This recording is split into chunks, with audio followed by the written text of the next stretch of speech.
Let's start off with talking a bit about Turkey's geography and why it's so prone to earthquakes.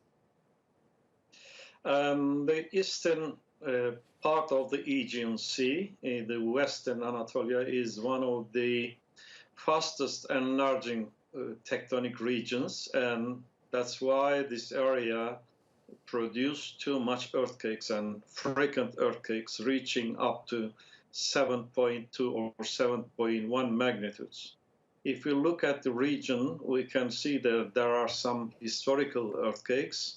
They occurred before the 19th, and also we can see the earthquakes recently. For example, in 1955, there was an earthquake in the region with a magnitude 6.8. And today's earthquake occurred in the north of the Samos Island, which is about 7 kilometers to the Izmir region. And probably due to the weak soil conditions and also weak nature of the buildings, we leave this kind of extensive damage in the area. Right now, the earthquake in Izmir lasted for about 15 seconds, and there were many aftershocks that lasted longer than that. Taking these details into consideration, are predictions being made as to when and where another earthquake might happen in Turkey? In Turkey, there are some regions that we expect earthquakes, for example, in the Sea of Marmara region, close to Istanbul, and Bingöl region and southeastern Anatolia. But for this region, we can expect some aftershocks reaching up to magnitude 6.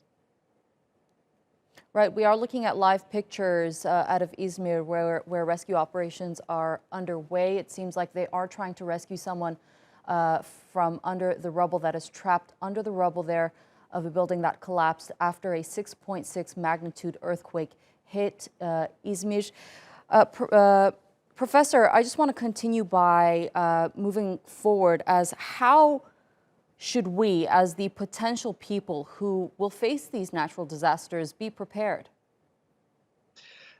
In general, the preparation to an earthquake is very weak in Turkey's conditions. We are expect big earthquakes in different parts of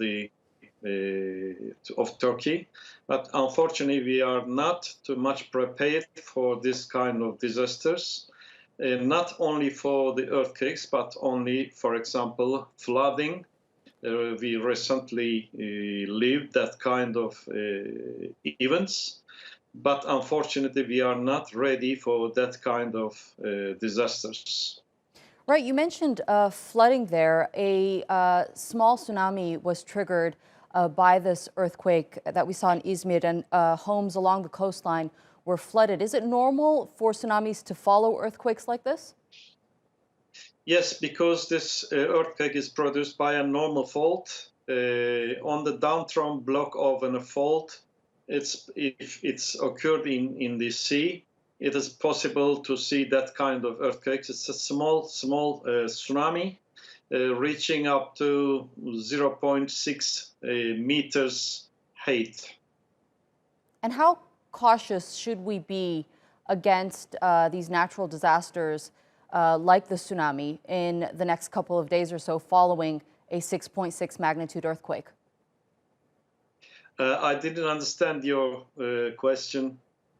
Could you repeat, please? Right, sure. How cautious should we be in the next couple of days to stay safe from any other natural disasters that we might be left face to face with following the 6.6 magnitude earthquake? We will have some aftershocks after that, and these aftershocks can continue, for example, 2 weeks or 1 month. And except this one, we are expecting big earthquakes in the Sea of Marmara region. And also along the North Anatolian fault, we have some unbroken parts, for example, in Bingöl area. And in the southeastern Anatolia also, we are expecting some new earthquakes, but it is impossible to say about the timing of these earthquakes, unfortunately. Okay, I want to bring our attention back to these live pictures out of Izmir, Turkey, from the scene where rescue workers are continuing their efforts in trying to pull people out from under the rubble after a 6.6 magnitude earthquake hit the province. Thank you so much, Okan Tuysuz, for joining us on the program and sharing that analysis with us.